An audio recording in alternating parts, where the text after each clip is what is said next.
บทที่ห้าระเบียบของเฮียนปีกายนี้ค่อยได้เฮียนอยู่ห้องเดียวกับกันกับเอื้อยของข่อยเฮียนอยู่ห้องป .5 ส่วนข่อยเองเฮียนอยู่ป .1 แต่ละมื้อพวกข่อยตื่นแต่เช้าเพื่อไปโรงเรียนให้ทันเวลาเอื้อยเคยบอกข่อยว่าพวกเราควรปฏิบัติระเบียบของเรียนให้ได้คือ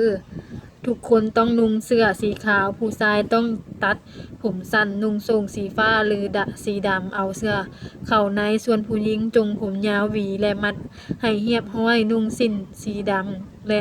สีฟ้าเอาเสื้อเข้าในอย่างเป็นระเบียบปีนี้ข่อยได้ขึ้นห้องป .2 ถึงว่าเอื้อยของข่อยจะบ่ได้เรียนนำข่อยก็ตามแต่ข่อยก็ยังจื้อคำเว้าของเอื้อยและปฏิบัติตามกฎระเบียบของเรียนได้ดีคือปีผ่านมาอธิบายซับป .5 ย่อมาจากประถมปีที่5ป .1 ย่อมาจากประถมปีที่1ปีกายปีผ่านมาปฏิบัติเฮ็ดตามเรียบร้อยความจบงามคำถาม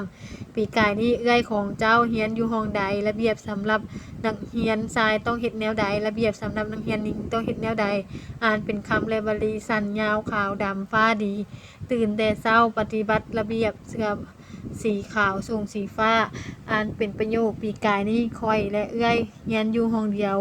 กันพวกเขาตื่นแต่เช้าเพื่อไปโรงเรียนให้ทันเวลาปีนี้ค่อยได้ขึ้นห้องป .2 ทุกคนนุ่งเสื้อสีขาวและทรงสีดำผู้หญิงจงผมยาวหวีและมัดให้เรียบร้อย